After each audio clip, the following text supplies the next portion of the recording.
Yo, so after my last video, I got a DM and basically it was asking me how I set up my streaming stuff, because a lot of people know, or if you don't know, I have another channel where I post all my streaming clips because I do stream on my free time. And y'all been going crazy with the video ideas, bro. Keep DMing me on Instagram. Follow me if you haven't, it's in the description. I answer a lot of questions on there, so if you have questions, let me know. But yeah, somebody asked me how I started streaming and what my setup is like, so I'm gonna go ahead and take y'all through a full setup tour, plus how to use Streamlabs. I've been lacking on the streaming recently because I'm on this channel, but I'm about to go back and stream tonight. Probably hop on Phantom server. But before we start, if this video helps you, make sure you drop a like, and also if you're new, make sure to subscribe. I believe we're like 45 away from like 500. So yeah, if you're new, subscribe. And also comment any other videos y'all want me to do. I can help y'all. But let's just hop straight into the video because I'm taking too long. Bow.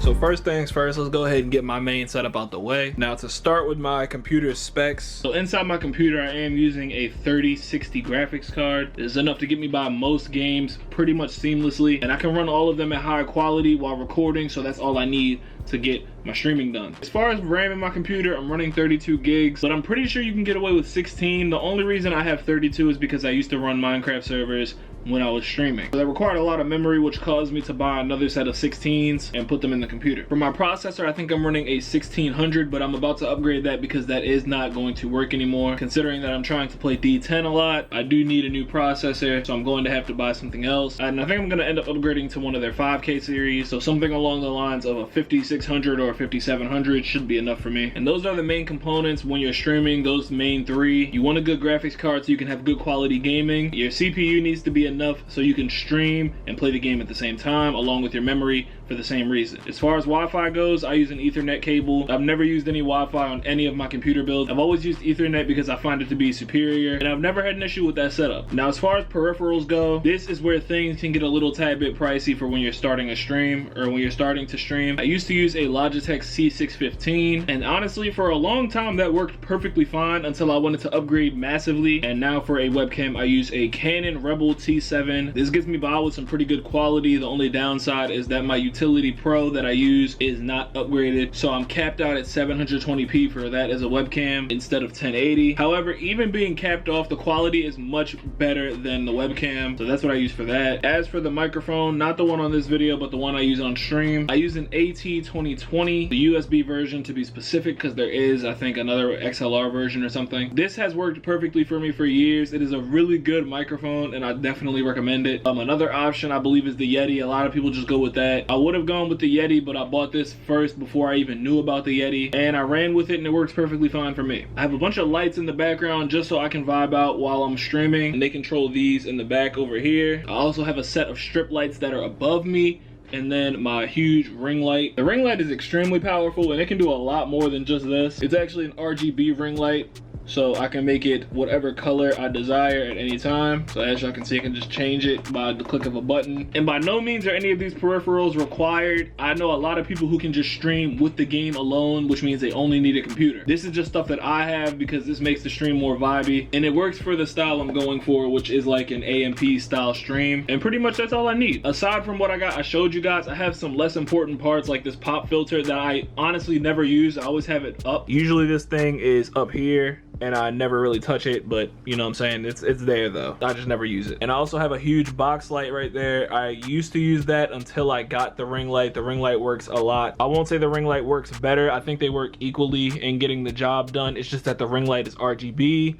and that is only white light, but you can get RGB set up for that. Now we're gonna move on to the actual computer, so that way we can get the Streamlabs set up and I can show you guys how to run it. Now this is what it looks like on an actual computer when I'm using everything. This is the T7, not at full power, it's at 720p right now, and I'm using pretty much everything in my setup aside from my background lights and my box light in the corner. Now as far as setting all of this up, I'm gonna give you guys like a really easy setup for this. How to set up your webcam, how to set up your live scene, all the sources, and what platforms you can stream on and how to set that up as well. First things first, you're gonna wanna come and download Streamlabs off of streamlabs.com. This is what we'll be using the entire time to stream. It makes everything very seamless for you, and when you download, you can sign in with any of these platforms or make an account. It's very easy to set up. Once you have it downloaded, you just run the installer and you can sign in by making an account or using any of these that are displayed on the screen. Now, by default, when you sign in with any of these platforms, it'll connect your stream key and all of that for you. If you're streaming to Kick, which I have no experience doing, I believe you should get a stream key. Basically, you're just gonna connect the stream key to Streamlabs, which I believe you can do for free. Now, once you have Streamlabs installed, we want to start getting onto Twitch. But to do that, you have to set up your sources and all of that. So let's go ahead and run through how to do that.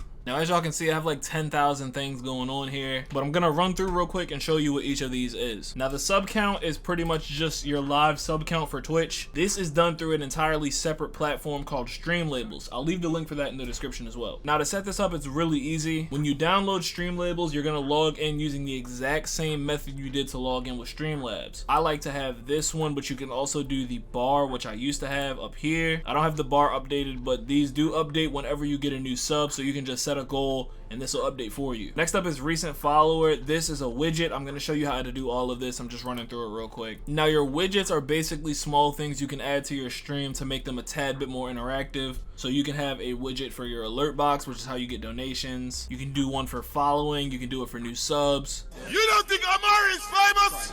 This image was just something I was adding on stream. That's nothing you need. Chat box you can add. This is a useful one. So if you ever see like the streamers who have their chat on the side, that's because they're using a chat box. So we have the chat box set up right here in this little transparent area. So if we go in here and type test and click that, as you can see, it shows up right there. Your alert box is if anybody does anything on the stream, so like follow, sub, donate, and these last three are captures. So this is how you'll set it up to record your actual screen. But let's go ahead and show you guys how to set up an entirely new scene. Now I'm gonna just take my webcam off because you guys are gonna need to see this bottom corner here. So yours is probably just blank with a starting scene. You can set up different scenes if you want to, but usually you only need a couple. The ones I use the most are the live scene and the full cam, so I'm gonna show you how to do those. So for the live scene, I have all of the ones I just showed you, and the way you can add these is through this little plus button, which is the source button. So when you click this little plus button right here, it'll bring up this menu, and you can use this menu to add anything you want. It actually has everything here for you. So for example, for the alert box, it'll show me on the side what it looks like and what it does. So the ones I recommend you add are the alert box, the display capture, and the game capture. Your video capture device if you're using a webcam. If you're not using any webcam or anything like that, any face cam, then just leave this blank. You don't have to use this. And I like to use this widget at the bottom, which is the stream label, and that's basically how you get the recent follower to show up. But you also can do all these things right here. So you can do new subs, you can do donators, anything you want. Now once you add them, it'll probably be a black screen aside from your display capture, which controls the main screen that it records. So your display capture, you can just click this little I button right here to disable that. And the game capture,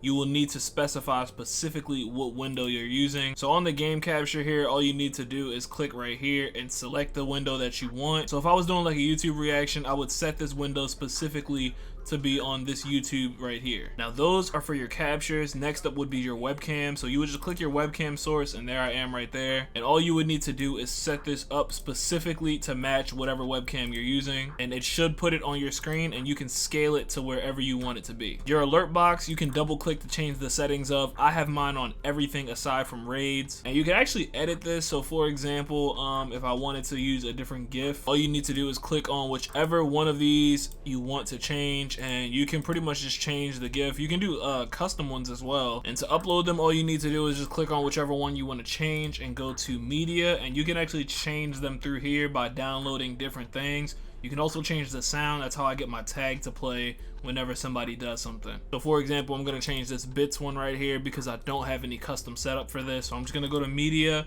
change. I tend to use these emoji ones there because they're kind of funny, so I'm going to use the weary face one that I always use, and then hit the bits button.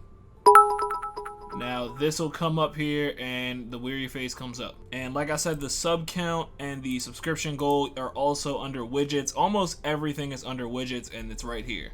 Now to set up a full cam with the stuff that I have, which is just the sub count and the recent follower that's above me, you would just add your camera similar to the live scene, how you had it in the webcam source. You would just add that onto your new full cam source or scene, and then you can actually copy paste. So you can literally just take these. I usually do the sub count, the chat box, alert box, and recent follower, and you can just hit Control C, come over to your full cam, and Control V, and it'll all be right there. Now as far as growing on Twitch, Twitch actually has one of the worst discovery platforms ever. So I recommend if you want to grow, you go ahead and just go to other platforms such as TikTok or YouTube, and you promote yourself by posting some of your funny clips. So in my experience, if we go to my TikTok, just by posting clips of myself randomly, I have gotten 16,000, and I've hit millions of views at this point on TikTok, and it does help out a lot when you're starting. So if you have funny clips, just go ahead, hop on TikTok and start posting them. You don't even need that many edits. I literally just have random videos of myself when I stream, bro. And all I do is caption them and put them up with some hashtags related to the video, and that's pretty much it. You can also post on YouTube. I have, like I said, my plug channel, and my plug channel has acquired also over around 200,000 views. But that's pretty much it for how to stream and how to set it up. I showed you guys my setup, showed you how to stream, and I showed you how to promote yourself on other platforms. So if you enjoyed this video, make sure to drop a like and subscribe. I will be posting some more content on both channels. I think it's like my third video recorded today. I have one more video to record, thank God. Once again, if this video helps you, make sure to drop a like and subscribe, and I'll see y'all in the next video. I need to go get a haircut.